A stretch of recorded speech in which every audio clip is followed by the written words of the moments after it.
Kita mulakan pertemuan kita pada malam ini dengan ummul kitab Al-Fatihah.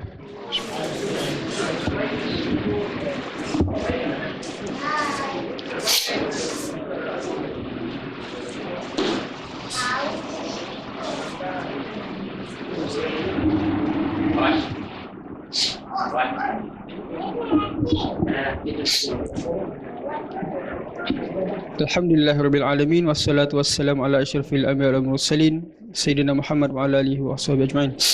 Alhamdulillah, bersyukur kepada Allah Subhanahu wa taala kerana sekali lagi kita dipertemukan kita bersama di dalam liqaa fikri bagi PAS kawasan Putrajaya, dan ini merupakan liqaa yang pertama untuk tahun ni lah.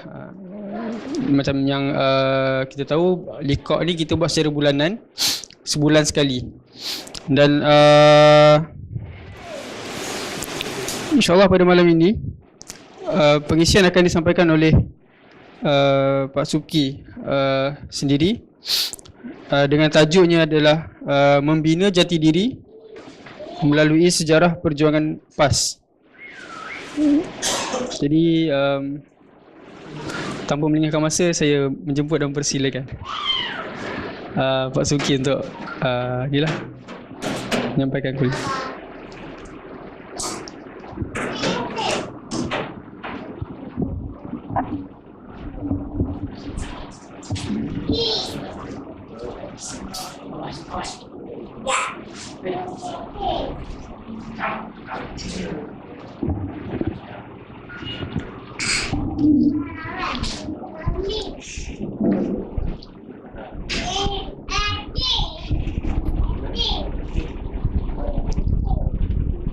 Assalamualaikum warahmatullahi wabarakatuh. Alhamdulillah rabbil alamin wassalatu wassalamu ala rasulillah.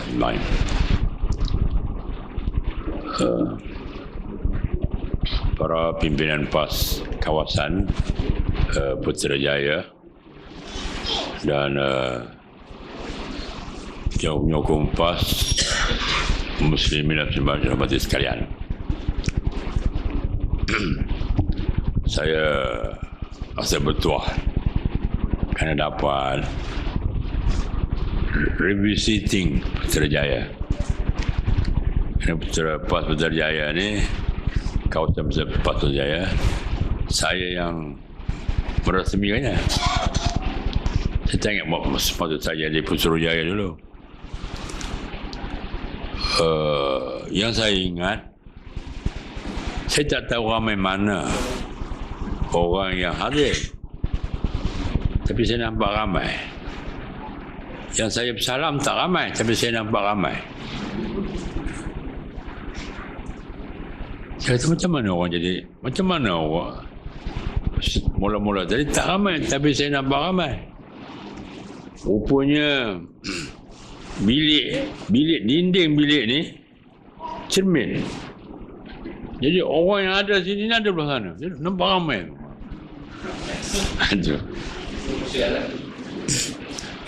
Alhamdulillah. Saya dibagi satu tajuk,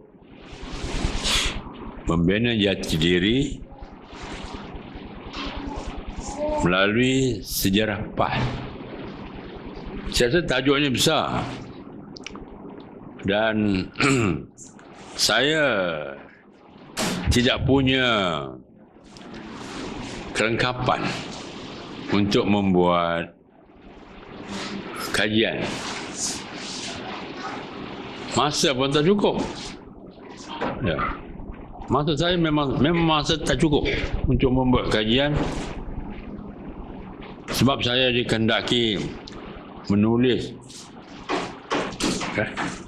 harakah Delhi, ada beberapa majalah ke. Memang tak cukup masa. Tak ada masa. Yang ada masa saya nak menulis, nak tahu halnya. Daripada sembahyang subuh sampai ke sembahyang zuhur.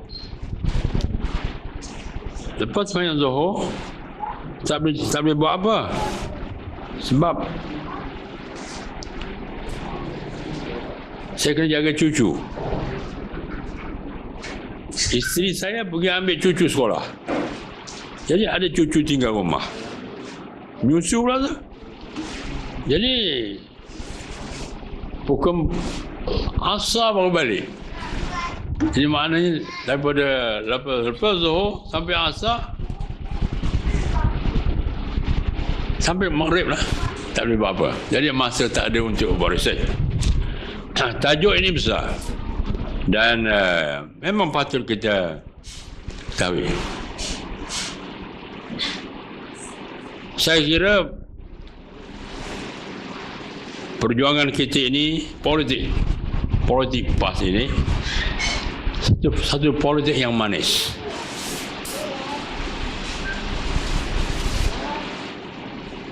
Tetapi PAS itu seperti madu.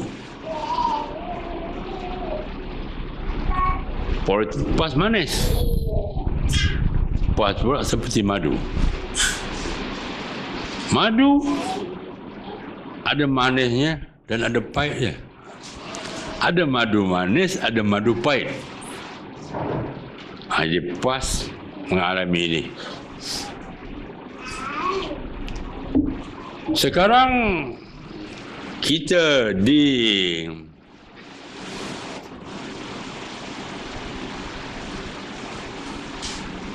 dipersekutukan. PAS ni dipersekutukan ya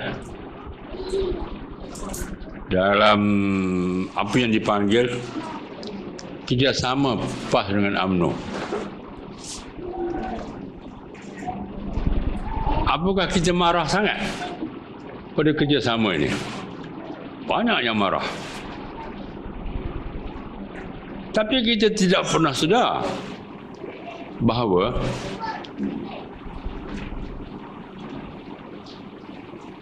PAS itu ditubuhkan atas kerjasama PAS, atas kerjasama UMNO dan PAS yang belum ada nama.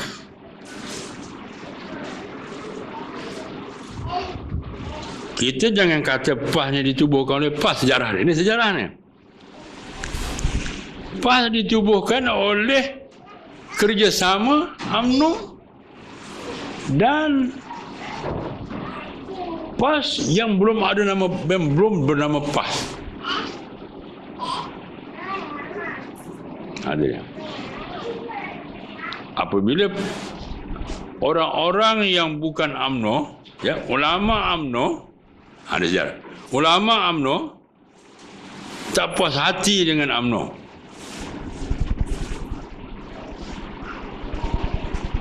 Ada sebab-sebab dia lah. Sebab UMNO ni daripada sejak lahirnya tak suka pada Islam. Dia Islam tapi tak suka Islam. Oleh kerana itu ulama-ulama dalam UMNO berpakat. 3 kali mereka berjumpa. Pertama di Muar, kedua di Kuala Lumpur Sulaiman Club, ketiga di Batawas. Ulama-ulama UMNO ini panggil orang-orang Islam, hadir manusia-manusia Islam yang tak ada organisasi, yang tidak ada keupayaan, tidak ada kemudahan untuk membentuk jemaah. UMNO bentuk satu jemaah. Pada mulanya tidak dinamakan Persatuan Alim Ulama Tanah Melayu. Orang-orang Islam yang dihambat penjajah ni, mereka adalah bekas Hizbul Muslimin. Hizbul Muslimin itu parti yang pertama, parti Islam yang pertama ditubuhkan di Malaysia oleh Ustaz Abu Bakar Bakir. Tahu kita siapa antara pimpinan dia? antara jawatan kuasa pusat. Ya, tak apalah, ada dah Ustaz Bakar-Bakir, Datuk Asri. Tapi kita tak sedar seorang daripada jawatan kuasa pusat Hizbul Muslimin tu namanya Dr. Ismail bin Abdul Rahman.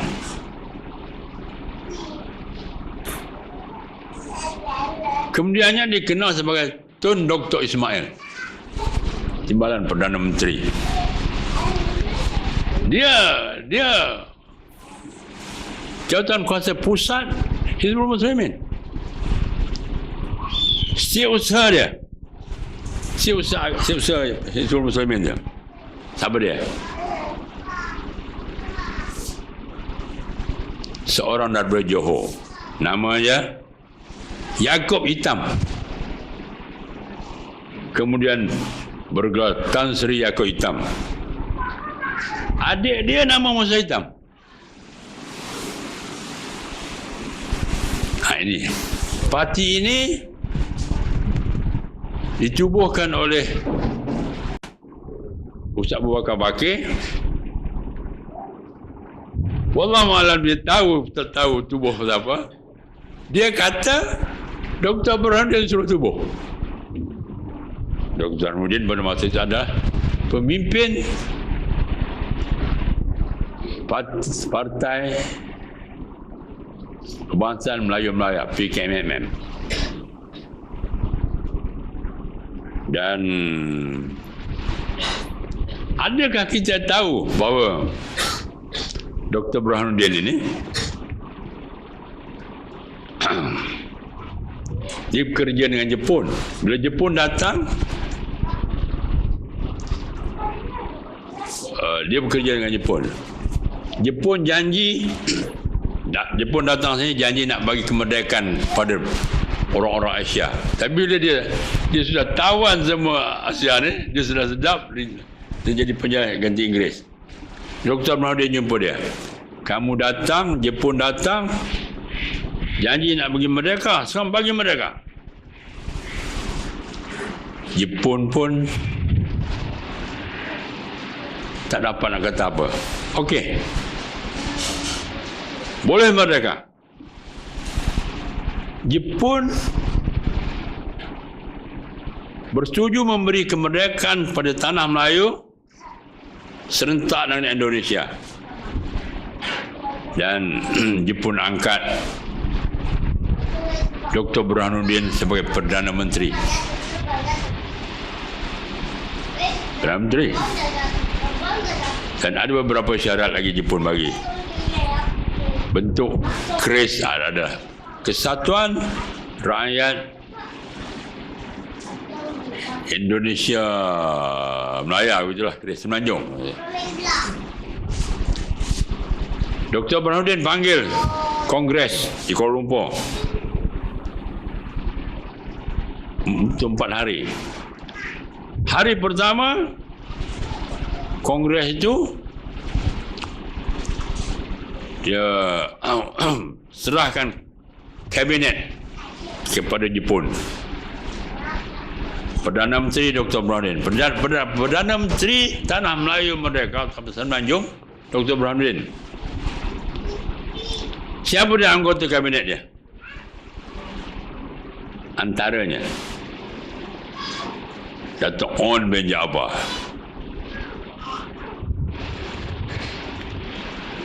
Datuk Abdul Rahman Yassin, Datuk Abu Samah, itu namanya. Datuk On semua orang tahu.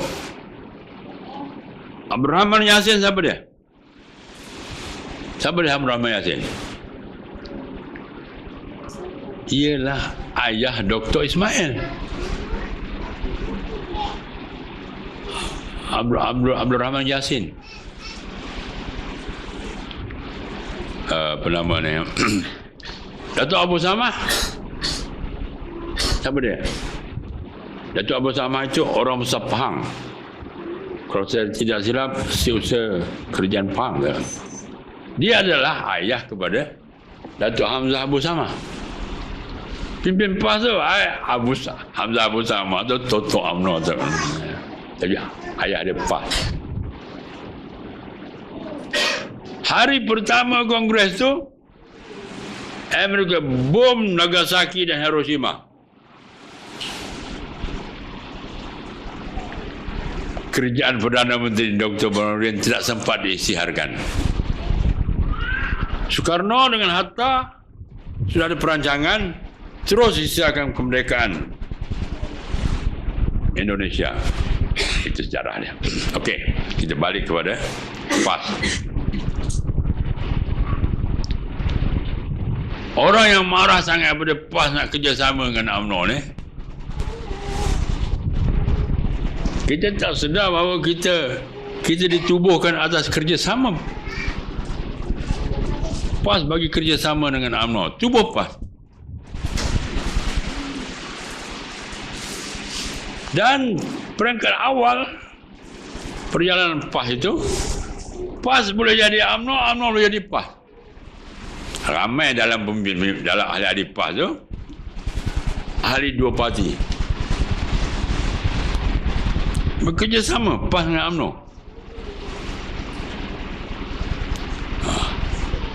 Jangan nak marah sangat.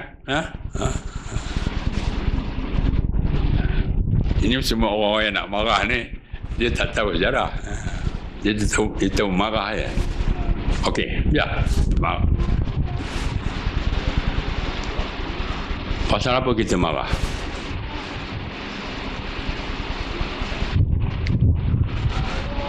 Kita marah sebab tertanam dalam jiwa orang PAS khususnya dan rakyat yang bukan UMNO rasa anti, benci, geram kepada UMNO. Banyaklah sebabnya. Malam ni kita tak perlu sebut apa sebab-sebabnya.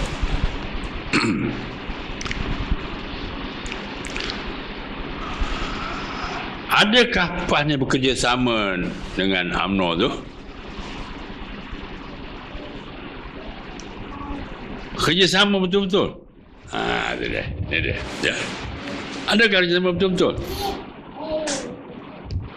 PAS bekerjasama dengan UMNO, orang PAS boleh jadi UMNO, orang UMNO jadi PAS. Ulama-ulama UMNO yang menubuhkan PAS,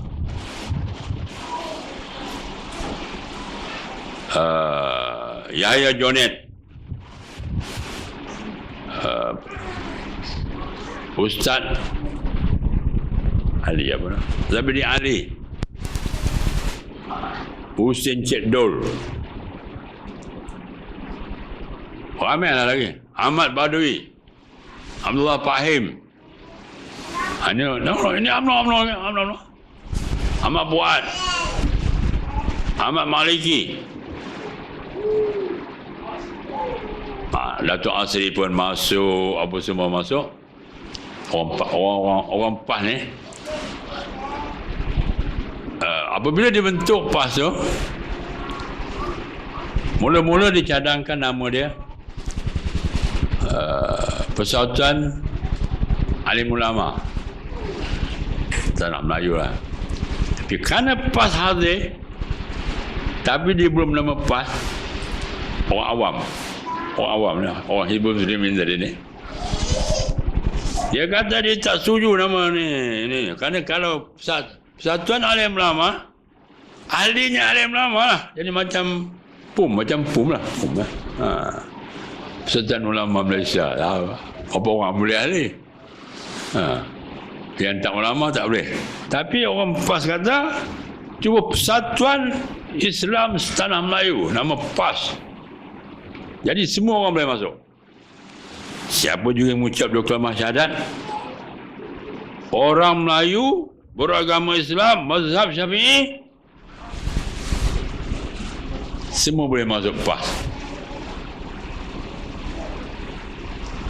Kemudian apabila orang PAS dengan orang UMNO daripada dulu lagi, tak boleh duduk sekali.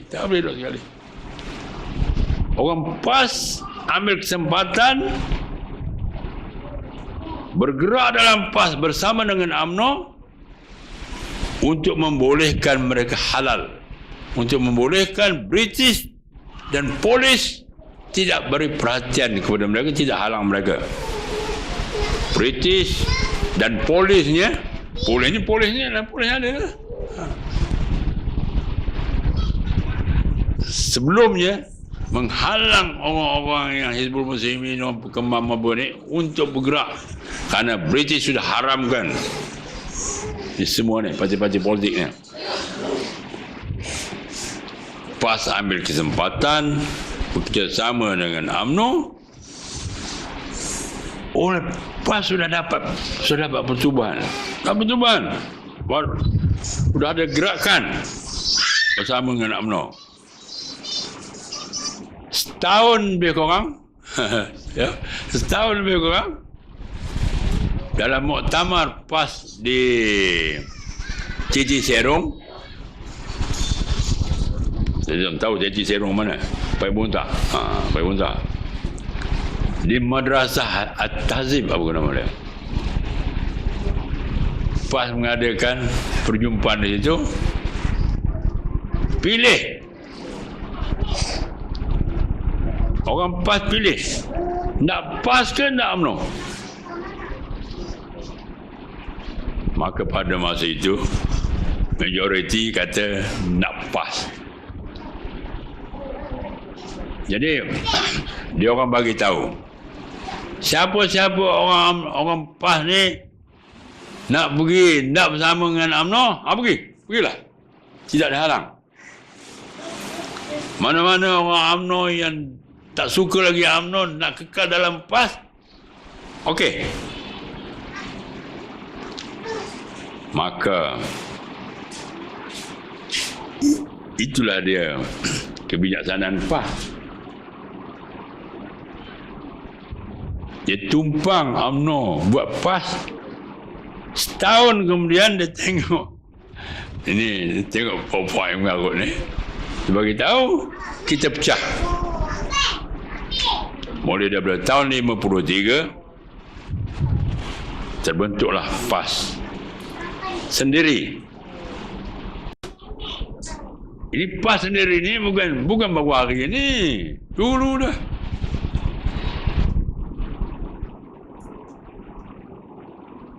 PAS bekerjasama dengan parti-parti politik ni bukan baru hari ini. Sejak mula dia ditubuhkan, dia dilahirkan dengan bekerjasama. Dia bekerjasama dengan UMNO. Dia minta UMNO, kamu tak sesuai dengan kami, pergilah buat sendiri. Jadi apabila UMNO pergi, PAS ada pejabat, PAS ada, sudah ada organisasi. Sebelum itu kita tak boleh buat. Tak boleh buat. Tapi orang tak tahu di mana orang PAS dapat fikiran cerdik sangat tu kan. Dia pergi tumpang UMNO buat, bila dia sudah dapat lesen, dia buang UMNO. Dia PAS buang UMNO.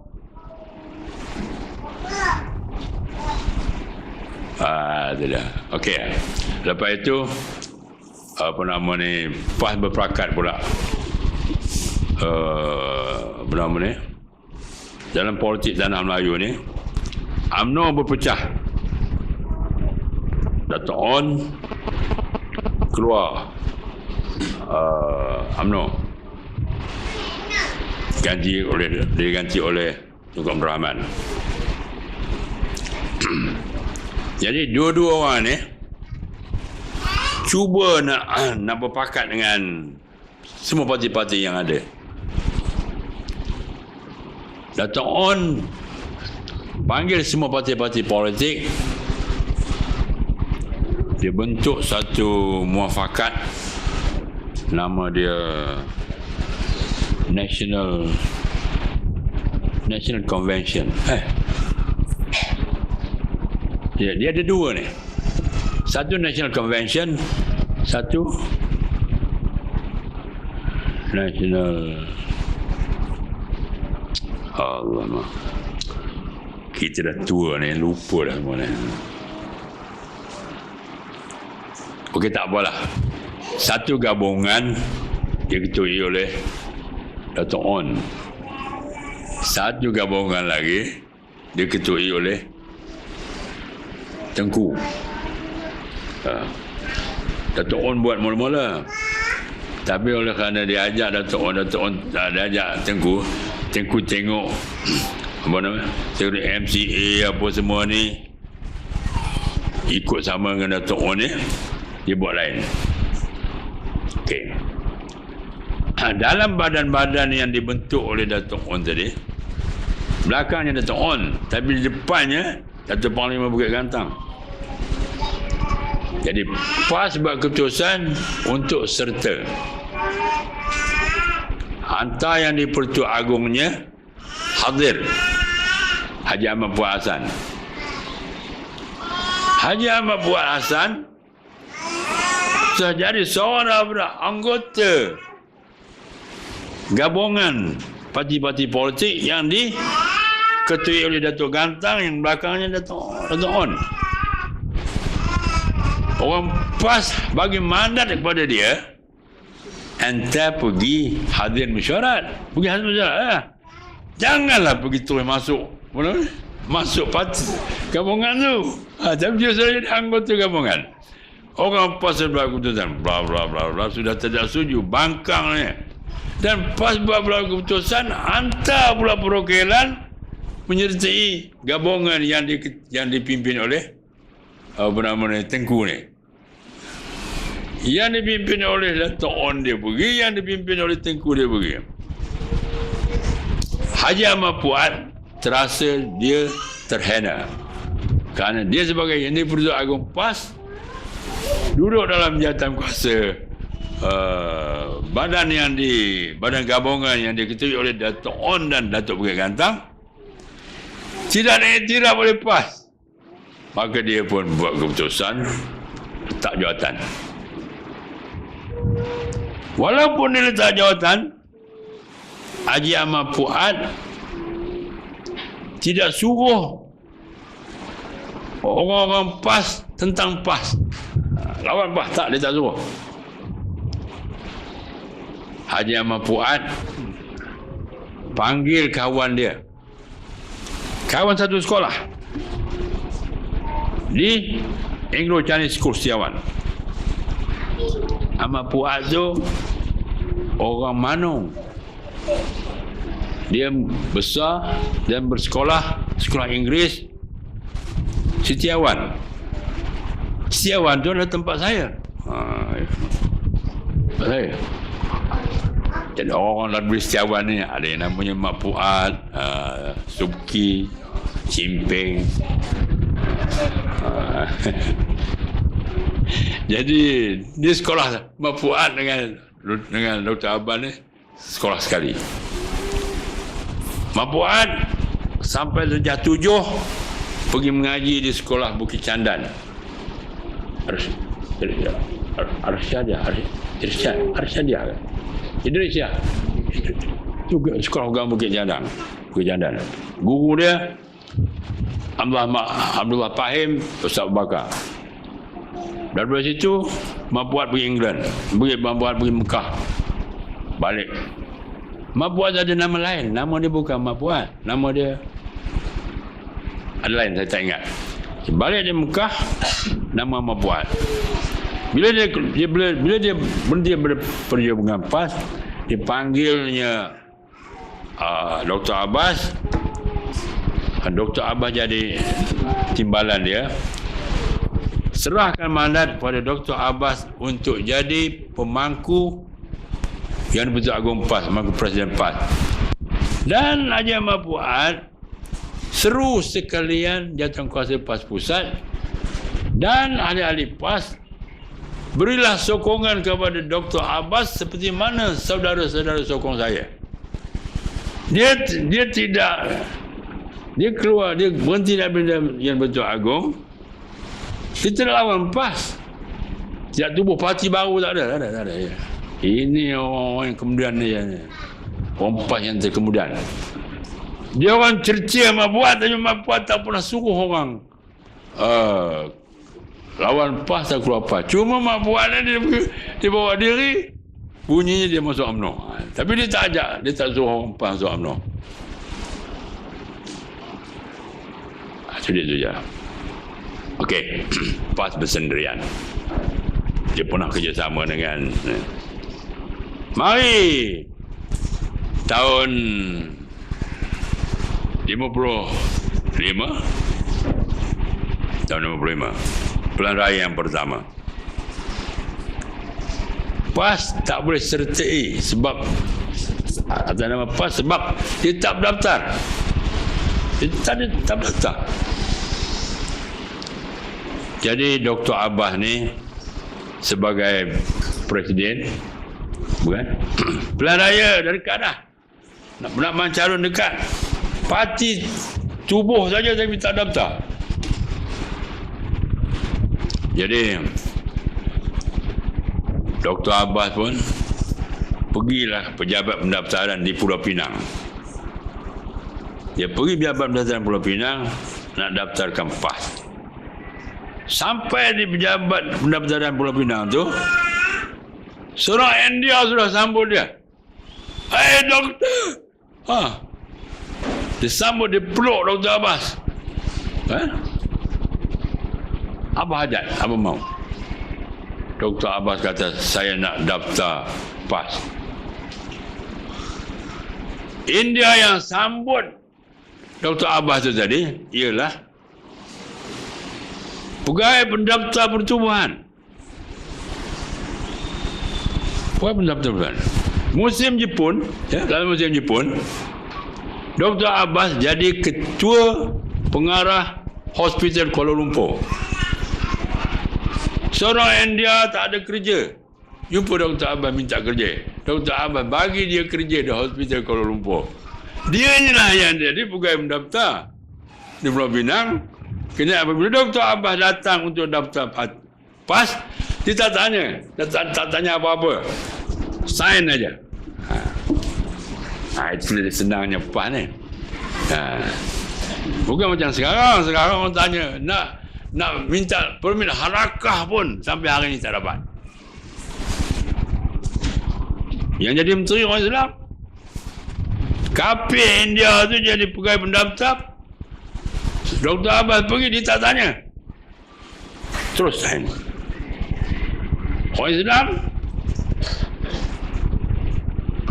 ini kadang-kadang Islam ni kadang-kadang ya, dia naik ditolong oleh orang fasik atau bantu orang fasik.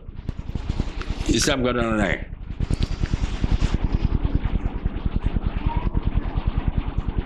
Setengah orang Islam dia tak tolong Islam, dia lemahkan Islam.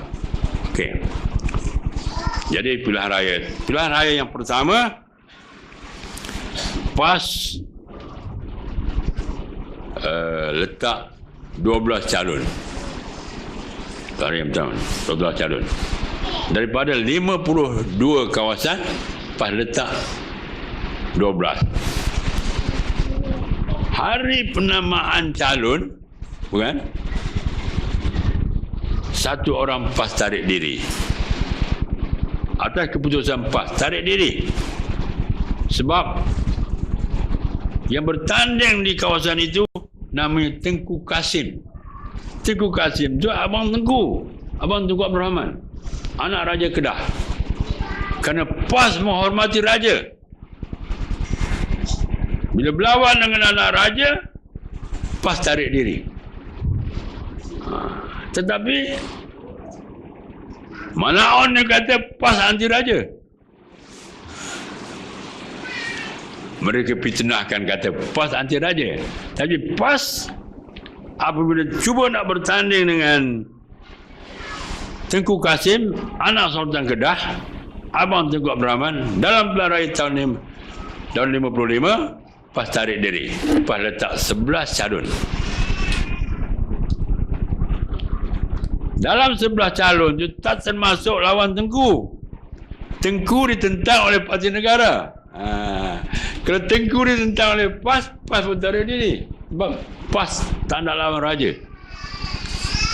Jadi orang kata PAS tentang Raja ni, di mana poinnya? Itu dia jati diri PAS lah tu. Membina jati diri PAS melalui sejarah. Okey, dalam pilihan raya itu PAS menang 1.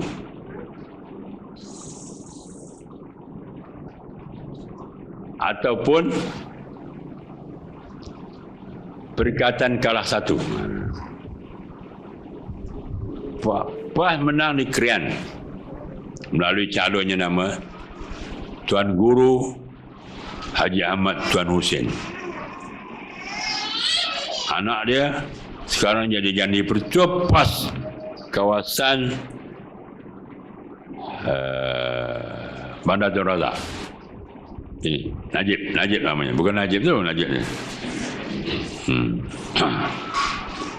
Nama dia Najib tu kan. Najib ni ada yang jahat, ada yang baik. Dia macam Musa lah. Ada Musa Nabi, ada Musa Samiri. Ada Musa Nabi. Tapi ada satu Musa Samiri. Dia suruh orang menyembah patung anak lembu. Kan. Dalam raya itu PAS menang 1. Sejak itu Parlimen tak pernah kosong dengan PAS. Ada sejarah PAS. Berkat perjuangan Islam ni tak pernah kosong. Dia ada daripada tahun 55 sampai tahun 2016 PAS ada di Parlimen. Tak banyak, 1. Itu bertambahlah 3-14. Tahun 86 jadi 1 balik. Mungkin tahun dalam 2018 dibalik 1. Mungkin. Dia bermula dengan 1. Tahun 86 dia tinggal 1. Tapi lepas itu banyak. Lepas tahun 55 tu, kan? Tahun 59 banyak PAS dalam Parlimen. Lepas tu dia korang sampai tahun 86 tinggal 1 di Pekalan Cepa, Pak Nik Abdullah bin Arsyad. Lepas itu dia banyak balik, banyak sampai sekarang. Wallahu alam, apakah tahun 2018 ni dia kembali 1. Minta dilindungi Allah. Mungkin dia yang terbanyak sekali di Parlimen. Sebab sekarang orang nak, semua orang sekarang nak sekutukan PAS dengan UMNO. Nak ada sekutu kan. PAS itu 1. Ada yang cuba duakan PAS, menduakan PAS. Banyak yang cuba menduakan PAS ni. Sebelum PAS kalah di Kelantan, ada orang PAS menduakan PAS. Mengapa PAS kalah di Kelantan? Tahun 1978. Ya, 78. Tak. Saya tak mau ingat sejarah ni, tapi saya tahu sejarah, tapi saya tak ingat hari bulan. Kadang-kadang hari bulan saya lahir pun saya lupa. Kadang ingat, kadang ingat, tak ingat. Okey.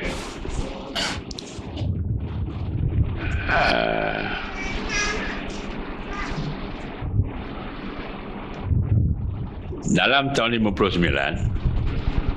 pilihan raya Parlimen dengan negeri tidak serentak.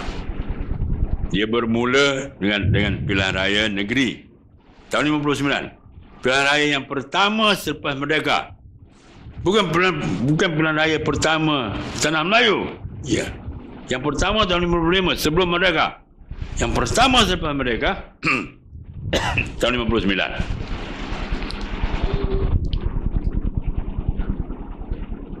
Pilihan raya yang negeri yang pertama, pilihan raya yang bermula dengan negeri-negeri. Habis negeri, baru parlimen. Dia bermula dengan Perlis. Orang dah ingat PAS boleh menang.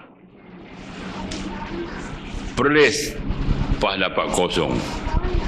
Kedah, PAS dapat 0. Tahun 99 dia tak 0, dia ada 1. Ya. Lepas tu pergi Pulau Pinang, 0. Tahun mana? Pergi Pulau Perak, 1. Abang saya, Ustaz Baharudin, Gunung Semanggul. 1, abang saya. Pergi Selangor, 0. Negeri Sembilan, 0. Johor, 0. Pergi Pahang, 0. Pergi Terengganu, dia dapat berbelah dia dapat. Dia bentuk kerajaan di Terengganu. Menteri besarnya Daud Samad. Tahun 59. Yang last sekali Kelantan. Kelantan pula UMNO tinggal batu Nensan aja. Dia menang 2 je. UMNO. Tahun 55 UMNO menang semua Kelantan. Tahun 59 dia jadi tinggal batu Nensan. Dia tinggal 2 je. PAS memerintah Kelantan. 19 tahun dia memerintah Kelantan. Tak apa, itu kendiang kita cerita. Apabila lepas haji pilihan raya negeri-negeri, pilihan raya parlimen yang pertama tahun 59. Dalam pilihan raya ini PAS bertanding dalam banyak kerusi, tapi kerana dia banyak menang di Terengganu dan Kelantan, dan di Terengganu 4 parti negara menang. Parti negara tak pernah menang, tapi tahun 59 menang 4 state adun. Jadi oleh kerana itu PAS mengadakan tahaluf siasi dengan parti negara.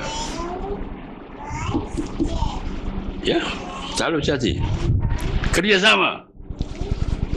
Bagi Dato' On bertanding di Kelantan. Dato' On bertanding di Johor banyak kali, tak menang. Orang Johor tak sokong dia. Tapi orang PAS sokong dia bagi kerusi Terengganu. Kalau PAS bertanding di Terengganu tu, tempat yang Dato' On menang tu, Dato' On tak menang. Tapi mulianya hati orang PAS ni, dia bagi Dato' On menang. Dato' On tanding, menang Dato' On.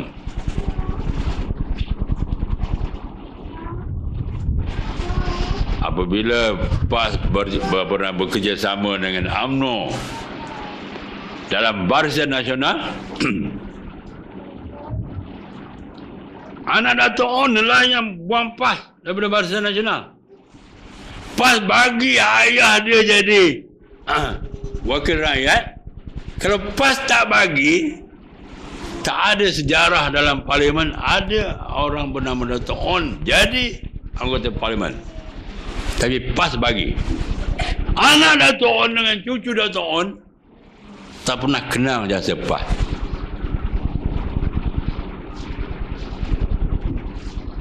Itu tahaluf siasi. Baiknya hati PAS.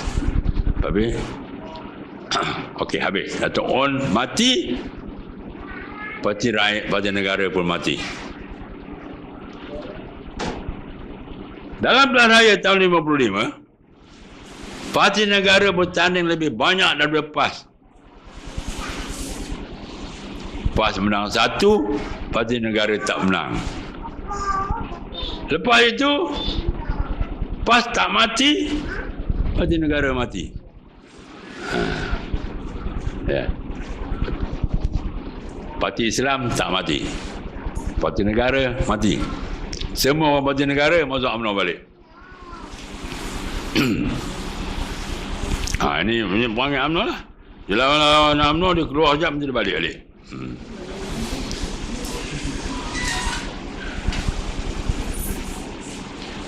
Jadi, okey.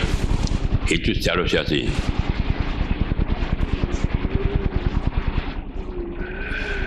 PAS menang di Kelantan 19 tahun.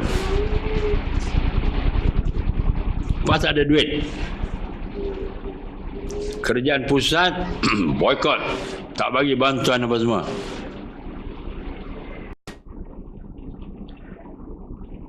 Kerajaan pusat buat pembangunan.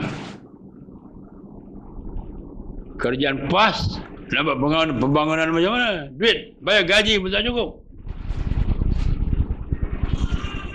Tetapi PAS membuat satu pembangunan yang paling penting di Kelantan, iaitu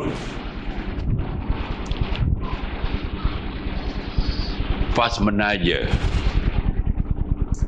setiap anak Kelantan yang lulus STP,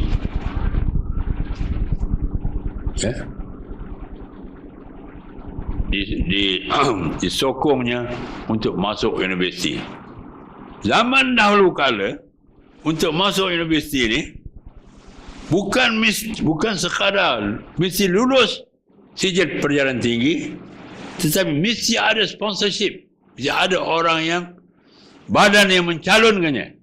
Kalau dia dapat full certificate STP sijil perjalanan tinggi, tak boleh masuk universiti kalau tak ada badan yang sponsor. Badan-badan federal yang ada banyak-banyak ini, dia akan cadangkan orang ini boleh masuk universiti, orang ini boleh masuk universiti. PAS, setiap orang Kelantan yang lulus STP, kerajaan PAS sokong sponsor masuk universiti. Oleh kerana itu, universiti ada pada masa itu hanya satu je, Universiti Melaya. Kan banyak, Universiti Melaya satu je. Penuh Universiti Melaya tu dengan anak Kelantan. Ungku Aziz terpaksa cari duit. Bagaimana nak bagi beasiswa? Datuk Asri kata, dia tak tahu beasiswa nak cari mana, tapi dia hantar semua anak Kelantan. Dalam masa 19 tahun PAS memerintah Kelantan, anak Kelantan di Universiti Melaya dibandingkan dengan anak negeri-negeri lain satu demi satu, 18 tahun anak Kelantan teramai. Hanya 1 tahun aja Selangor dapat. Dalam 19 tahun tu, pelajar satu negeri yang teramai Kelantan. Hanya 1 tahun Selangor. Anak Kelantan sahaja yang menguasai kampus universiti. Orang Kelantan ni punya perangai, bila dia berkumpul ramai-ramai, dia pakat sama sendiri. Dalam library Universiti Melaya tu ada nama Red Spot. Red Spot tu bukan ada buku yang boleh dipinjam kan oleh apa namanya 2 minggu aja seorang boleh pinjam. Buku tu tak banyak. Buku tu buku penting. Yang lain-lain orang boleh pinjam. Tapi Red Spot ni orang boleh pinjam satu buku 2 minggu. Mana buku-buku yang penting tu semua anak Kelantan pinjam. Sebelum dia pulang, dia bagi tahu pada anak Kelantan lain, aku pulang buku ni, kamu ambil. Sampai akhir anak orang negeri lain tak boleh dapat buku yang itu. Anak Kelantan saja yang dapat. Kerana dia berpakat. Sebelum dia pulang, dia bagi tahu pada anak Kelantan, aku akan pulang buku ni. Jadi buku tu belum sampai itu, sudah ada yang ni. Librarian bagi pada orang yang mus.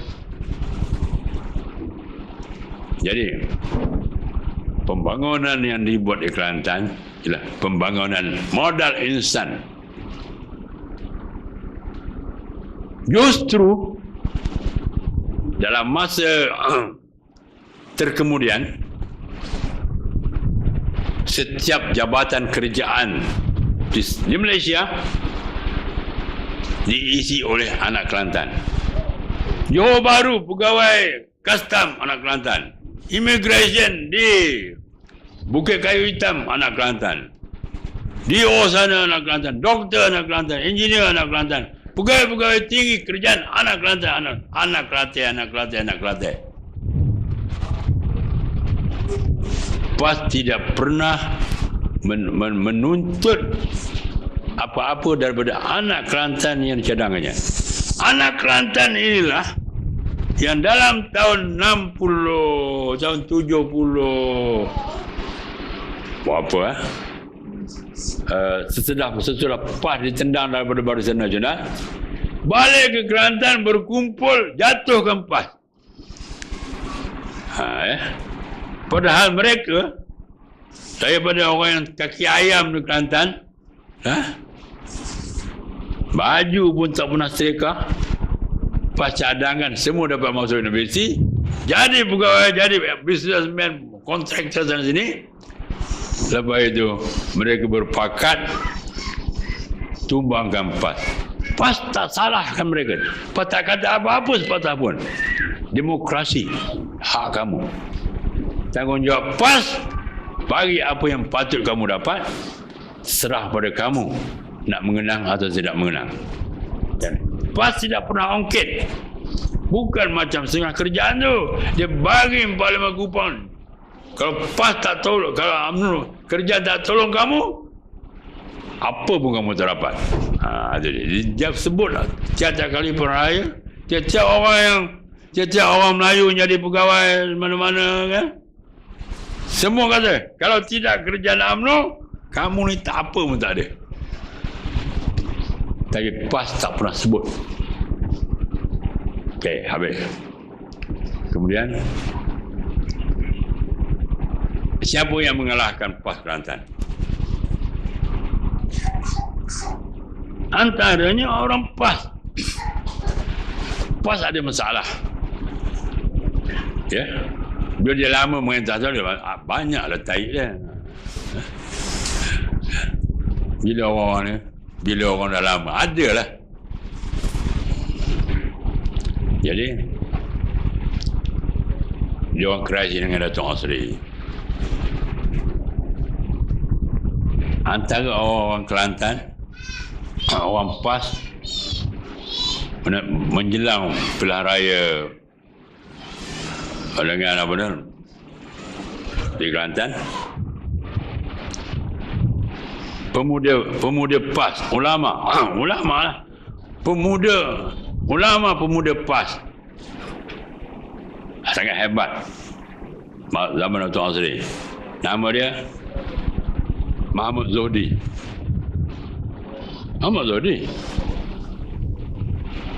Kenal Mahmud Zohdi?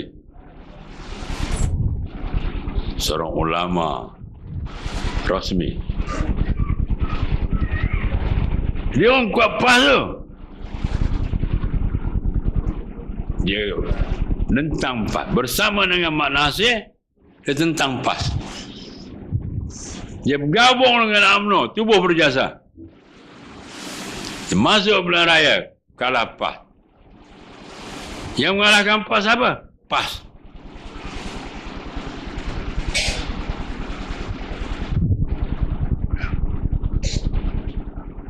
Sebab PAS dikatakan tak betul. PAS betul. Yang tak betul orang PAS. PAS betul. PAS itu tak salah. Bila-bila pun PAS itu tak salah. Yang membuat kesilapan orang PAS. Sekalipun ada orang-orang PAS membuat salah, ia tidak menghalalkan orang PAS untuk keluar PAS.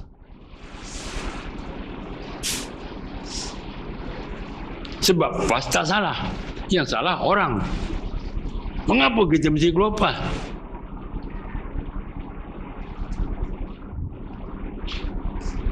seperti Islam. Islam itu cantik, manis. Islam manis.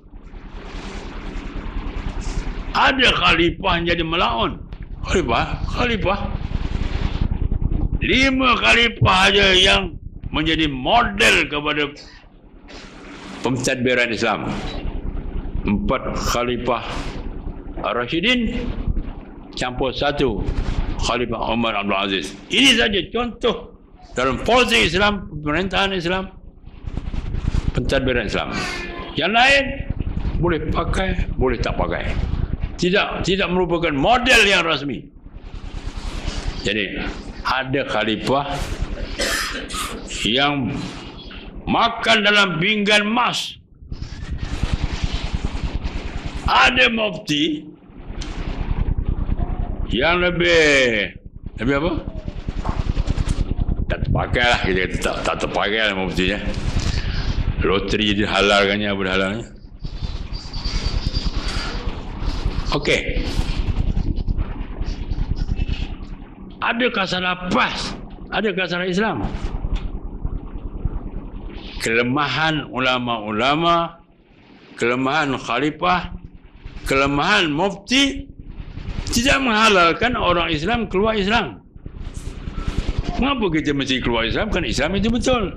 Yang tak betul orang. Mengapa kita mesti keluar?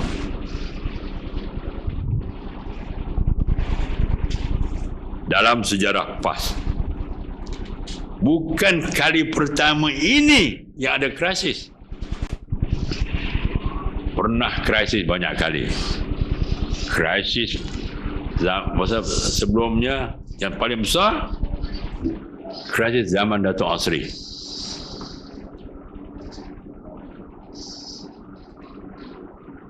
Ramai orang keluar PAS.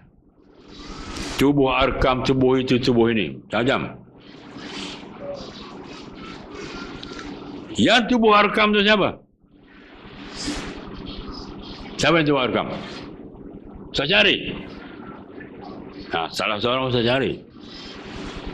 Yang lain, namanya Hasan Shukri. Kenal Hasan Shukri? Yang lain namanya Pak Yazid Jabar. Kenal? Jabar. Yang lain namanya Zakaria Ansari. Ada beberapa orang lagi. Inilah orang yang menubuhkan arkam. Mengapa mereka menubuh arkam? Kerana PAS tak buat benda yang patut dibuat. Bukan PAS tak betul, orang PAS tak buat. Tetapi orang yang buat arkam tu tidak keluar PAS. Dia tubuh NGO untuk buat apa yang tak buat. Tetapi oleh kerana ketua dia Ustaz Asy'ari Al-Buya Ustaz Muhammad, dia saja dia mempunyai kemahiran memimpin. Ustaz Asy'ari ini orangnya sangat hebat. Saya selalu jumpa dia datang rumah abang saya. Pada masa muda sebagai pemimpin PAS Kuala Lumpur, Ustaz Asy'ari ini selalunya dia pakai Vespa. Dia baju dia sport shirt, tangan pendek, sport shirt, pentilon. Dia punya kepala dia songkok piah hitam sengit. Tajam sengit. Ustaz Asy'ari. Pemimpin yang hebatlah, bukan? Lebih hebat daripada Mustafa Ali lah. Jadi apabila ada muktamar PAS di Kuala Lumpur, Ustaz Asy'ari lah jadi pengurusi penitia muktamar. Dalam muktamar di Kuala Lumpur, semua perkalian PAS dari seluruh negara ada bantal untuk tidur. Ada bantal. Siapa perkalian PAS? Pak Muntah. Jafar Ali ada bantal. Dari Gunung Semangul ada bantal. Dari Kelantan ada bantal. Tiap Jawa ada bantal. Tiap Jawa. Lepas saja muktamar balik, semua bantal tu pulang balik pada tuan bantal. Itu hebatnya apa nama ni, Ustaz Syarif. Bila dia sudah jadi pemimpin, dia sudah rasa sedap, dia sudah jadikan Arkam itu milik Sendirian Berhad. Itu jadi. Dan dia, apabila dia rasa dia sudah ramai penyokong, dia rasa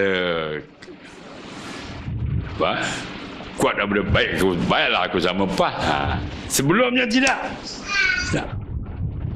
Sungai Penchala itu asalnya tempat untuk membantu orang PAS. Okey, sudah.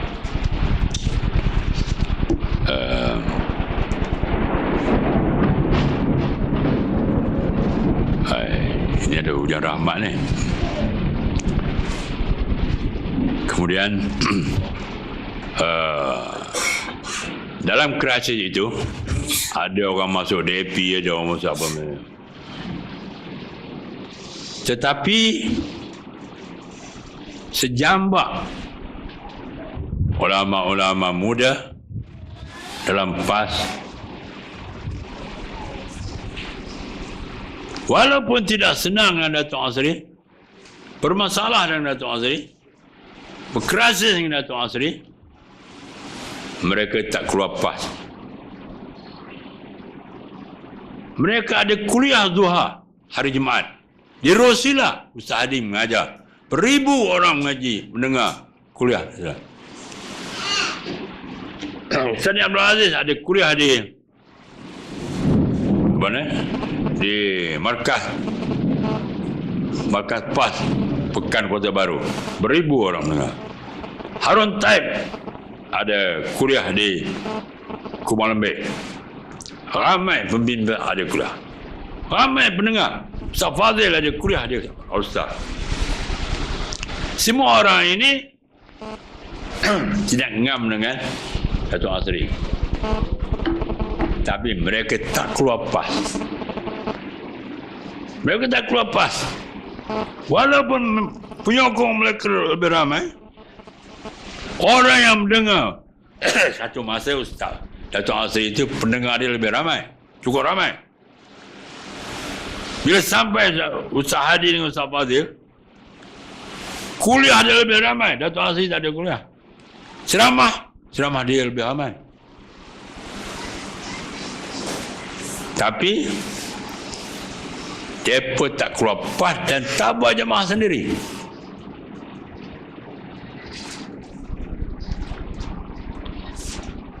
Mungkin dibandingkan dengan Mak Sabu sekarang ni, pendengar Ustaz Fazil dengan pendengar Ustaz Hadi tak samai Mak Sabu.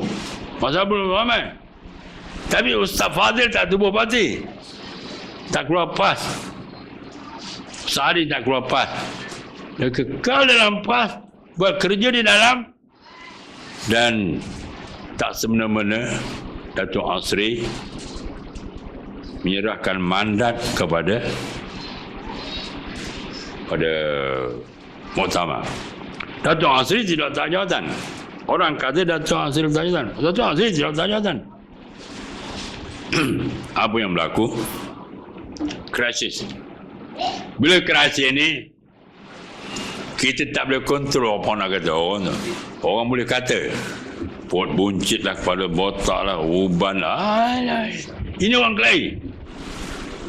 Siapa juga yang kelahi, tak boleh kontrol dia kata mengata. Banyaklah baru-baru ni menjelang pemilihan, orang kata ulama tu kata gini. Orang ni pula kata ini, dia kata ini. Saya kata yang mereka kata itu pasal apa? Pasal kamu kelahi. Cuma tak usah kelahi. Siapa nak kata kamu? Orang kata kamu ialah kerana kamu kelahi. Berkelahi dengan orang yang mengata tu lah. Maka orang yang itu kata kamu kata orang tu. Cuba tak usah kelahi. Jadi ada. Saya tak kata Datuk Azri tak betul, tapi dia ada kelemahan. dalam muktamar bermula daripada apa nama ni, muktamar ni lepas ucapan dasar, ya, sebelum muktamar penuh dia ada membentangkan minit muktamar yang lalu. Lepas itu penyata tahunan, lepas itu penyata kawangan. Bentanglah dalam muktamar ni penyata minit mesyuarat. Bila bentang je minit mesyuarat, daripada mula orang bangun duk pukul pimpinan Datuk Azri daripada pukul 10 sampai berhenti makan. Satu orang pam, satu orang lain ganti pam. Cakap pula tu, pecah Dewan Pustaka tu. Okey, sampai berhenti makan. Bila berhenti makan, semua balik makan. Bila sambung sebelum mesyuarat, Datuk Asri hantar surat dibaca oleh Sesir Agung Datuk Abu Bakar Umar. Kandungan surat itu ialah memulangkan mandat sebagai pemimpin kepada muktamar, untuk muktamar bahaskan terima atau tak terima pemulangan itu, terserah kepada muktamar. Tetapi ahli muktamar ini apabila dia dengar je surat itu, sebaik saja Sesir Agung kata terima kasih, semua bangun terima. Allahu Akbar. Tak boleh buat apa. Surat itu ialah untuk minta muktamar bahaskan mandat yang dipulangkan semula. Terima atau tak terima. Tetapi orang ramai yang ada dalam tu, termasuk Mazhabu seorang penuhnya. Dia yang paling lantang. Orang tak sempat bahas.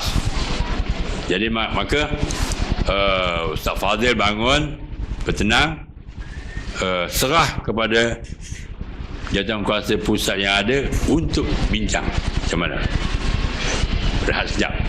Rehat sekejap. Keputusannya terima. Jadi Datuk Azri bukan letak jawatan, dia serahkan mandat, dia pulangkan mandat. Itu sejarah ya. Jadi kita nak ambil tiba ke apa dah ni. Lepas itu dia tubuh parti lah. Orang lain tak tubuh parti, pimpin parti, dia tubuh parti. Berapa lama parti itu boleh hidup lah. Jadi pemimpin PAS tadi yang menggantikan Datuk Asri itu, dia memulakan apa yang kita sekarang kenal konsep kepimpinan ulama. Sebelum itu ada juga ulama tapi tidak sebut konsep pimpinan ulama. Berkat konsep pimpinan ulama ini, PAS yang krisis zaman Datuk Asri itu pulih. Walaupun dia kalah di Kelantan untuk 2 pilihan raya 11 tahun. Berapa? 11 tahun berapa pilihan raya? 3, 2. Tak kira lah, pergi buka buku lah. Tapi 11 tahun PAS kalah Kelantan. Tapi PAS berjaya bangun sebagai satu parti yang kuat. Konsep pimpinan ulama. Siapa buat konsep pimpinan ulama? Ya, Dewan Pemuda PAS Pusat.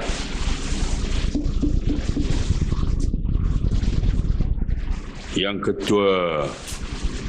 ketuanya Mustafa Ali. Saya cuma jadi setiausaha ya. Setiausaha kerja Pejabat Agung. Tapi menjelang kali itu pemuda mengadakan muktamar di luar Kuala Lumpur. berasing dengan muktamar biasa dibuat dulu di Bukit Mentajam. Pagi nak pergi muktamar tu, saya sebagai setiausaha PAS, Dewan Pemuda PAS bersidang di tingkat negeri, tapi tak bagi resolusi. Tak ada resolusi. Jadi saya pergi duduk Bukit Mentajam, duduk dengan Mustafa Ali, Sa'adi, Puan Talib. Kita bincang dalam satu bilik sebuah rumah. Kata, usul tak ada. Nak buat macam mana? Sekurang-kurangnya Dewan Pemuda PAS Pusat mesti ada usul. Apa nak buat? Okeylah, saya kata begini. Kita kemuka satu usul. Kata apa usul? Bahawa Dewan Pemuda PAS yang bersidang hari ini di Bukit Mentajam, bla bla bla bla bla, hendaklah mempelopori konsep pembinaan ulama. Tutup. Itu di mata dia. Hendaklah kita mempelopori konsep pembinaan ulama. Apa benda isinya pun kita tak tahu. Dan saya berjanji kepada Dewan Pemuda PAS Pusat, saya akan bentangkan usul itu.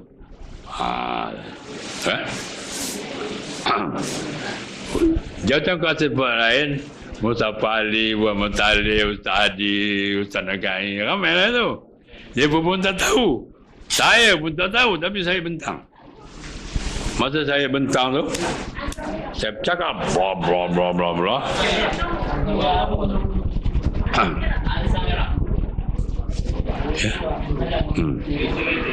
Bahawa kita hendaklah mempelopori ini, kan? Badan Islam mesti, apa juga pertubuhan mesti dipimpin oleh ulama. Pasukan bola pun kalau boleh mesti ulama pimpin. Kalau pasukan bola dipimpin oleh ulama, tak adalah pemain bola pakai seluar pendek. Itu antara saya cakap. Macam-macam bla bla. Semua setuju. Bawa kepada muktamar. Muktamar pun tak ada usul. Tak ada usul. Yang ada usul, yang 5 usul yang Dewan Pemuda PAS tuluskan di Bukit Mentajam. Maka saya sebagai setiausaha, saya juga seorang pegawai Pejabat Agung, pegawai kanan muktamar, macam Khairul sekarang lah. Khairul sekarang, apa yang saya buat tu macam Khairul buat sekarang ni. Saya pun bagi, minta orang tu, entah bentang ni, bentang ni, semua lulus. Bermula konsep bina ulama.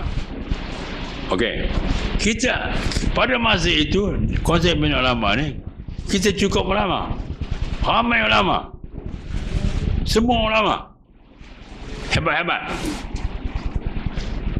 Tapi hari ini semua ulama yang hebat tu mati.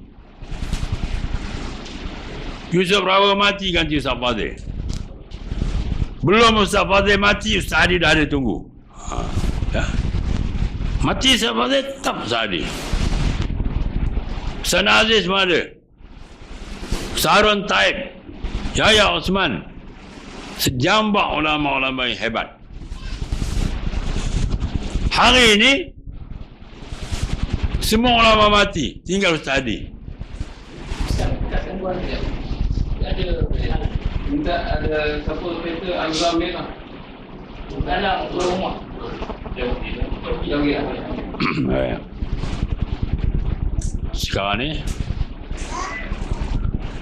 tinggal Ustaz Hadi seorang. Ulama ramai. Tapi macam Abu Zah. Ya, tahu Abu Zah? Abu Zah Al-Ghafiri ya. Dia ni zuhud. Tapi Rasulullah tak bagi jawatan apa sebab dia tak tahu politik. Sayyidina Umar tahu politik, Sayyidina Abu Bakar tahu politik. Bagilah dia politik. Yang tak tahu politik tak boleh lagi. Okey, sahabat. Jadi sekarang ni tibalah kepada masa PAS ni seperti masa ini dikatakan nak bekerjasama dengan UMNO. Semua orang kata I PAS ni nak bergabung dengan UMNO. Tiap-tiap orang pergi jumpa, I PAS nak bercantum dengan UMNO, nak bergabung dengan UMNO. Semua kata begitu. Sebab Ustaz Hadi tak mau sokong usul tolak bajet. Harudin pula kata, tanya, ya ke Najib ni ambil 2.5 juta? Ya ke? Dia ambil ke? Takkan dia ambil kot. Jadi itu ulama bercakap, takkan dia ambil kot. Bukan dia kata dia tak ambil, takkan dia ambil. Seolah-olah ini menyokong Najib. Semua orang kata PAS nak bekerjasama, nak bergabung dengan UMNO. Saya pun tulis. Saya kata hanya orang gila saja yang kata PAS nak berkawan dengan UMNO. Siapa yang gila, dia berfikir begitu. Yang tak percaya, yang rasa tak akan bekerjasama PAS dengan UMNO, ialah yang tak gila. Hari ini, kalau saudara-saudara sekalian rasa bimbang PAS ni akan bekerjasama dengan UMNO, akan bercantum dengan UMNO, itu ada tanda gila. Kalau saudara-saudara tidak gila, tak akan percaya PAS akan bekerjasama dengan UMNO. Adakah saudara gila? Sekarang ni saya nak tanya ni, gila ke?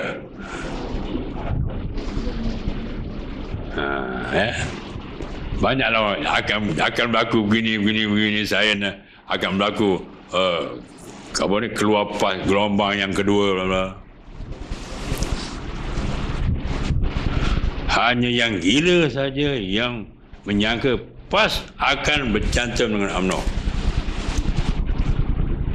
Saya bukan suka sangat kerjasama ni, menyusah saja.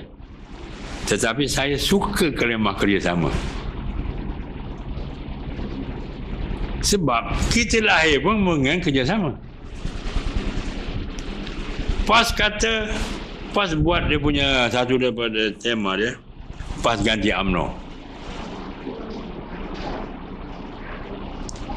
Macam mana PAS nak ganti UMNO kalau PAS tak boleh jumpa UMNO? PAS tak pernah berkawan dengan UMNO, tak pernah bercakap dengan UMNO, tak bertegur siapa dengan UMNO.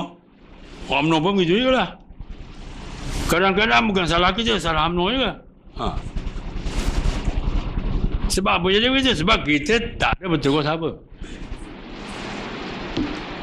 Maka kita katalah bekerjasama. Bekerjasama itu, kalau siapa yang sangka kata kerjasama itu bercantum, itu gila. Tapi kita bekerjasama dalam bentuk tidak gila. Gila-gila tak apa, tapi jangan gila. Kita kata kerjasama. Dengan kita kata kerjasama, mungkin orang UMNO rasa seronok. Sebab dia pun sekarang ni dalam keadaan tidak seronok. Dia UMNO hadir macam-macam. Kalau kita susah, UMNO pun susah. UMNO takutkan kita ni, UMNO cukup takutkan kita. Bukan kita saja takutkan UMNO. Kalau kita takutkan UMNO, UMNO lagi takutkan kita. Takutnya UMNO kepada kita, ya, kira-kira jauhnya sejarak sebulan perjalanan. Sebulan perjalanan UMNO nak jumpa kita, dia takut dah. Itu cerita orang jahiliah takut kepada Rasulullah. Dia takut kepada Rasulullah, bukan? Allah tanamkan dalam hati mereka. Takut itu bermula daripada sebulan perjalanan naik unta. Bukan sebulan perjalanan dengan kapal terbang. Ini unta. Takut. Dia pun cukup takut. Tapi kalau boleh kerjasama, okey kerjasama. Kalau kita nak, kita katalah kita nak kerjasama. Takkan kita nak cerita kepada orang kita kerjasama, kita akan buat ni, buat ni. Buat apa kamu baik dengan UMNO tu? Kita nak kerjasama. Buat apa? Takkan kita nak kita akan buat ni, buat ni. Kalau kita kata kita buat ni, UMNO pun tak mau kawan dengan kita. Kalau dia kata kita nak blade dia. Ini kerjasama kata-kata diplomasi. Moga-moga mereka boleh percaya. Janganlah pula kita datang, kami datang ni nak tipu UMNO. Kalau boleh nanti kita akan tendang kau. Kalau kata begitu, siapa nak berkawan dengan kamu? Kita tak perlu kata. Biar kita saja tahu dalam hati kita. Tak bolehlah kita heboh ni. Pemimpin kata nak kerjasama. Kita inilah konsep bai'ah. Apa? Bai'ah ya. Wala. Pas tidak mempedulikan soal wala. Itu kesilapan PAS. Jamaah-jamaah Islam yang lain, wala ini penting. Khalifah tu kadang-kadang yang zalim. Tetapi dia ulul amri. Ulul amri dia bagi mandat untuk membuat keputusan. Pandangan berbeza-beza. Tapi untuk membuat keputusan ulul amri. Sekalipun ulul amri itu membuat keputusan tak betul, tidak boleh rakyat jelata menentang. Ada khalifah yang zalim, panglima yang zalim. Ada ulama menentang kezaliman dia tu. Tetapi kerana dia ni ulul amri, bukan? Ulama yang menentang dia ni di Madinah, dia pergi Madinah, dia pancungnya ulama ni macam Saudi pancung Syiah. Sekor Syiah. Ulul amri ini dalam Islam ada dia punya fungsi. Kita ada amir. Amir patut dibagi kepercayaan untuk membuat keputusan. Sebagai manusia biasa, ada keputusan yang betul, ada keputusan yang tak betul. Tapi hak amir untuk membuat keputusan.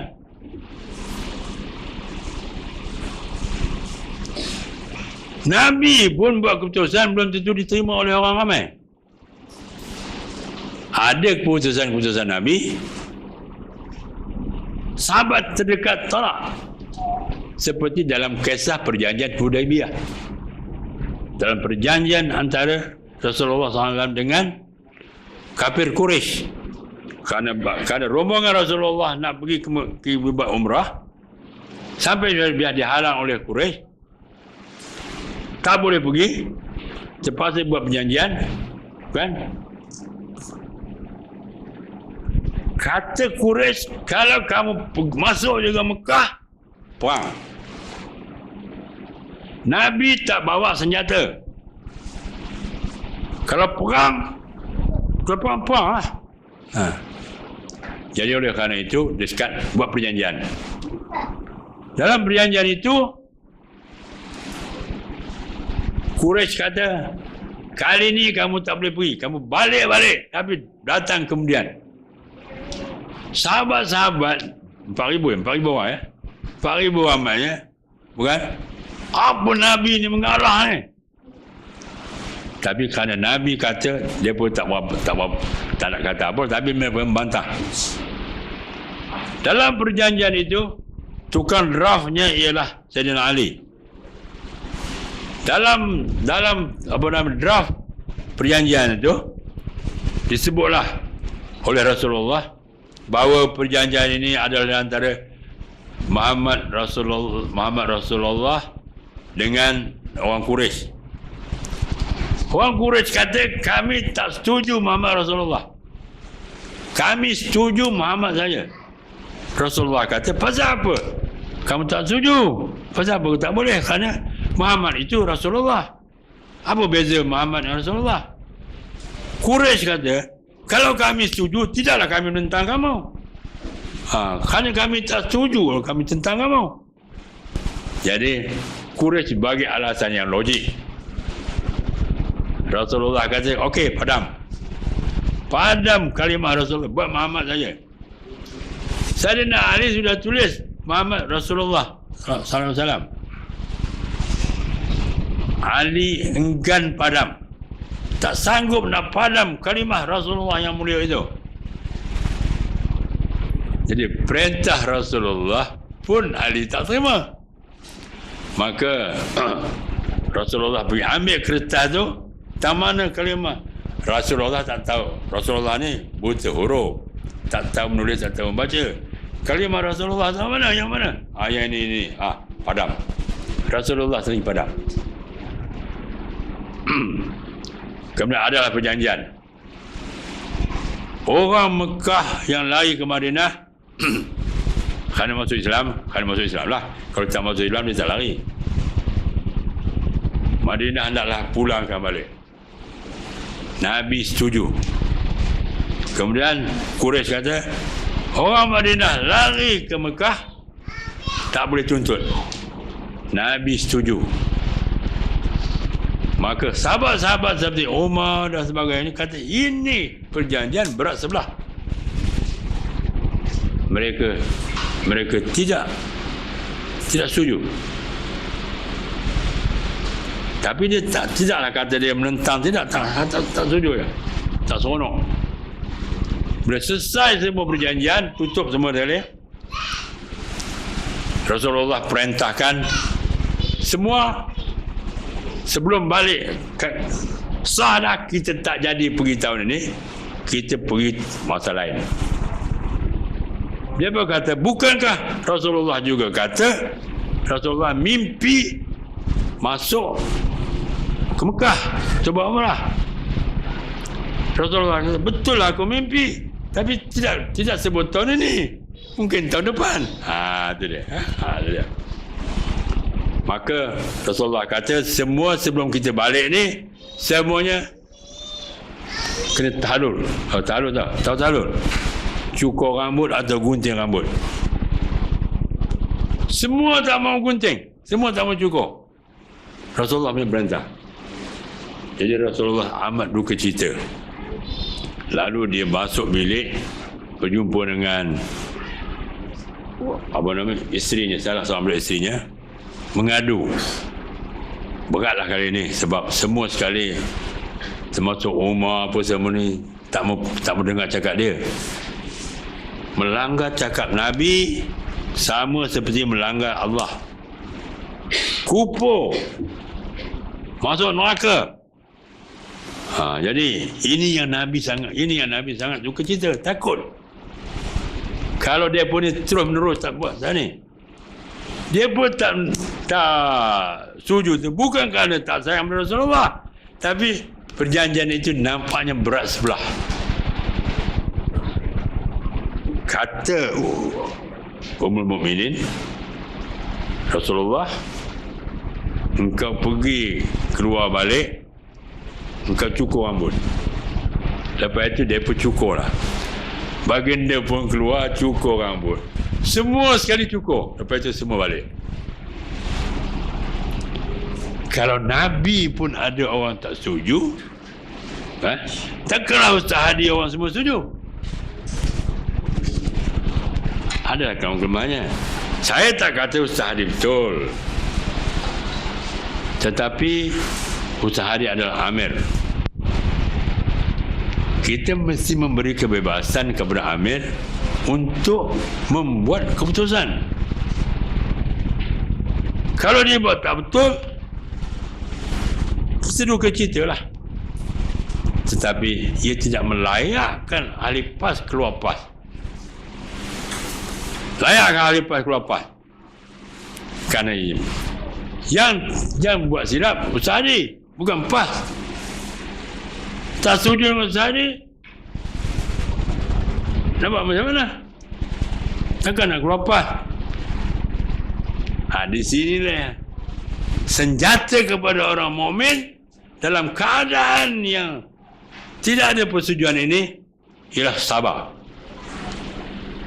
Sabarlah ubat kepada semua masalah. Ini yang begitu parti kuali lah apa semua ni sebab tak sabarlah.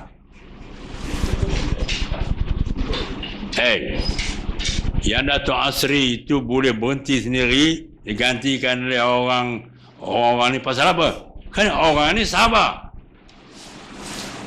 Cuba Ustaz Fadzil tak sabar, keluar PAS, bentuk parti belanga. Ustaz Hadi pula tak setuju, bentuk parti kawah.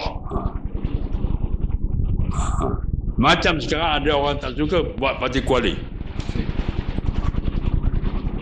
Tak sabarlah tu. Jadi kita bagi tahu Ustaz Hadi tu masuk hospital berapa kali. Kita tak setuju, sikit lagi matilah dia. Bukan saya nak suruh dia mati, tapi dia tak lama lagi mati. Mungkin saya mati dulu, tak kira lah siapa mati dulu, tapi dia tak lama lagi. Sabarlah. Buat apa pergi apa namanya, buat pergi tak sabar lah. Okey, kita keluar PAS 30 tahun dalam PAS. Kita bercamah dan tiap-tiap markas PAS. Berlion-lion duit kita pungut kerana ceramah kita untuk PAS. Bila kita tua, kita tak sabar keluar PAS. Kita lawan PAS. Kita kata pula PAS tak nak kerjasama dengan dia. Dia keluar PAS, kan? Dia paksa PAS tu, dia nak kerjasama. Siapa suruh? Tak ada dalam dunia bila kita tendang orang tu kemudian kita ajak kawan dia. Tak ada. Semua ini jati diri yang kita mesti bentuk dalam membina jemaah ini untuk setiap orang ialah sabar.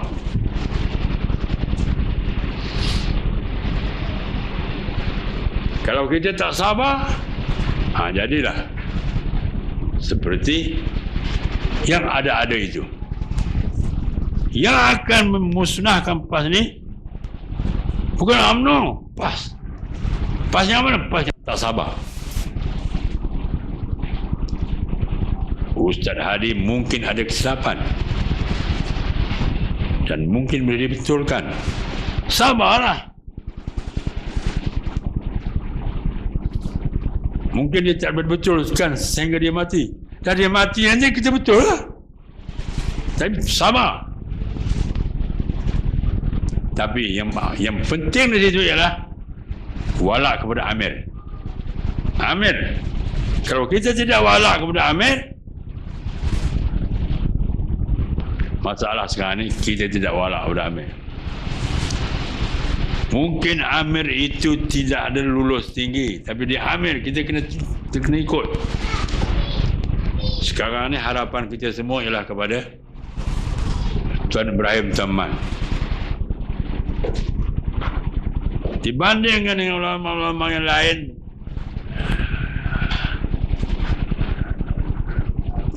tak sampai level Tuan Ibrahim situ. Tapi Tuan Ibrahim adalah naib timbalan Amir. Bila Ustaz Hadi mati atau tak boleh berfungsi, dia ganti.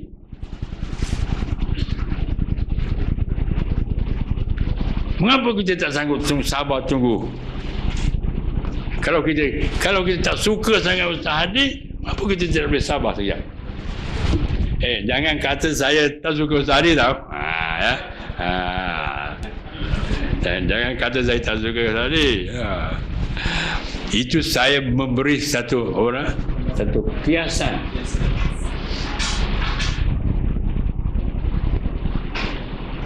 Saya pun mungkin ada yang tak setuju.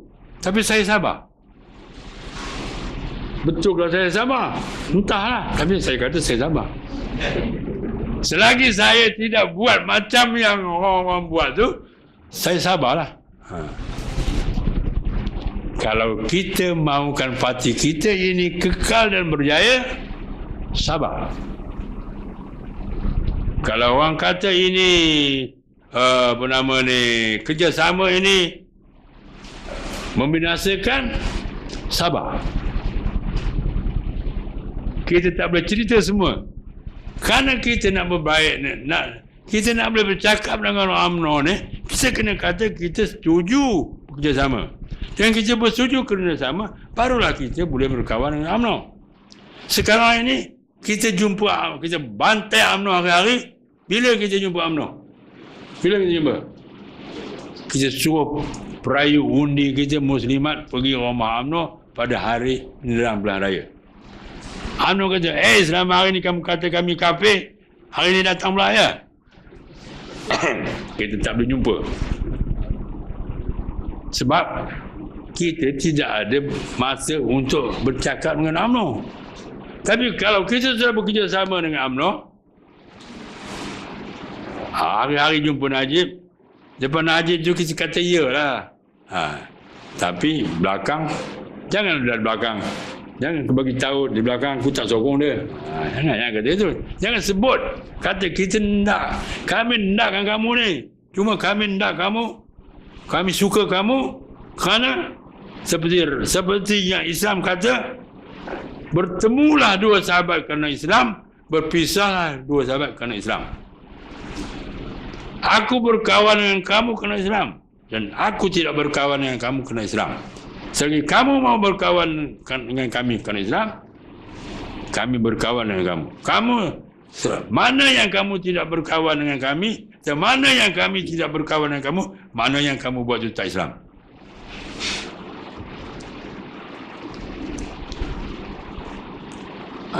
Kamu ni cukup tak?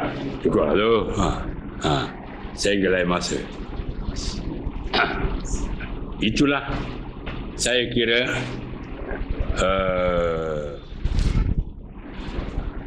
jati diri pembinaan PAS melalui sejarah. Melalui sejarah-sejarah itu tadi. PAS adalah manis, tetapi parti PAS adalah madu.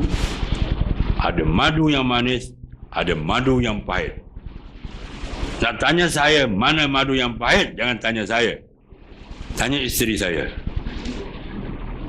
Isteri orang lain jangan tanya, isteri saya je tanya. Dia saja yang tahu mana madu yang pahit. Saya tidak akan makan madu pahit, saya akan makan madu manis. PAS itu manis, pelihara yang manis ini. Yang kata politik itu pahit, bukanlah kerana politik itu pahit, tapi kerana tekak masing-masing pahit. Jadi, politik itu manis. Kerana tekak pahit, kata politik pahit, sedang politik manis. Rahsia dia sabar dan tawakal, wala. Inilah dia pada pandangan saya jati diri yang perlu kita bina. Wallahu a'lam billahi taufiq. Wassalamualaikum warahmatullahi wabarakatuh.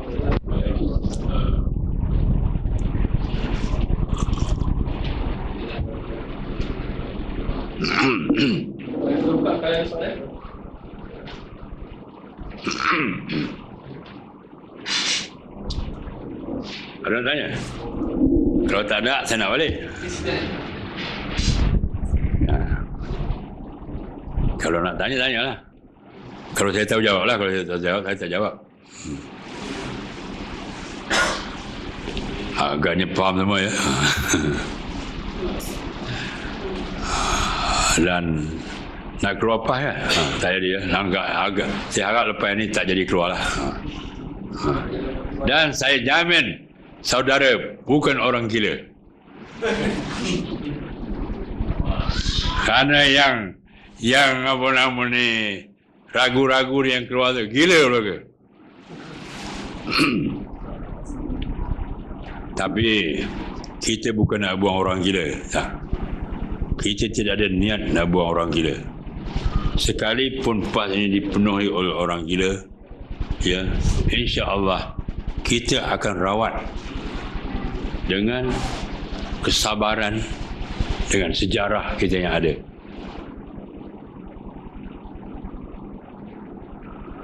Ya. Bukan soalan. Ramalan. Orang lama mungkin boleh ramal. Dalam parti baru. Sebab kalau kita tengok parti lama yang berpihak ni, Muslimin, dia mati macam tu lah. Dia bertahan dalam 5 ke 10 tahun. Jadi ramalan, prediction pasal parti baru, parti kuali. Saya tidak dapat meramalkan. Kerana yang akan menentukan parti baru ini lama atau sekejap, Allah. Allah boleh melamakan, Allah boleh memendekkan. Jadi saya tak berani kata.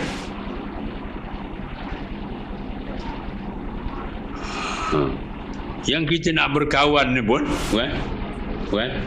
Dengan UMNO ni, bukan? Bukanlah kerana kita bijak. Allah lah yang menentukan UMNO tu masuk PAS. Bukan PAS. Kita berkawan je. Selama hari ni kita berkawan. Selama hari ni kita berlawan. Selama melawan ni tak jadi. Tak jadi. Penat gitu je. Bukan kita buat tak betul, kita buat betul. Tapi Allah belum jadikan.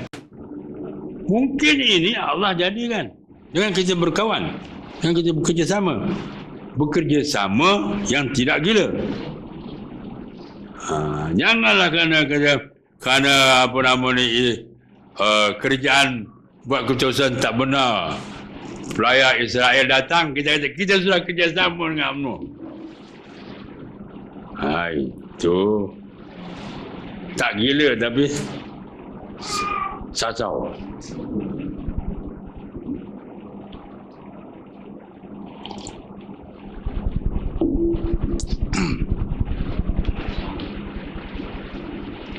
Jawapan saya tadi kan, inilah 2-3 malam sudah saya dengar, saya tengok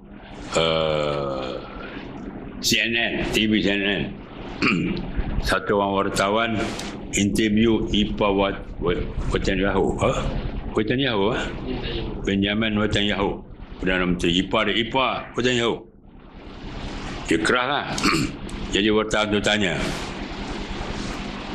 berapa ribu lagi kah orang Palestin yang akan dibunuh oleh Israel? Dia jawab, bukan Israel yang menentukan berapa ribu.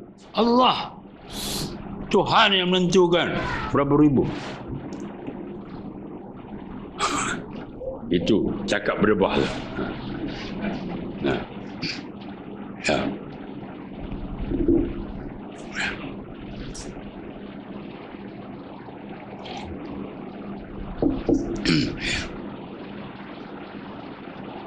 Tak ada ya? Tak ada.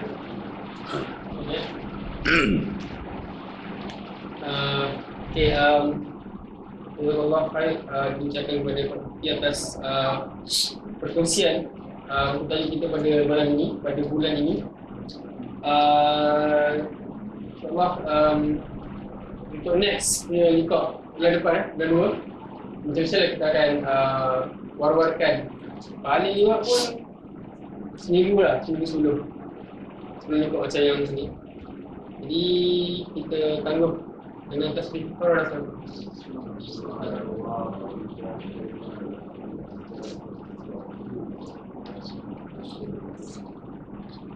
Handphone Dia dah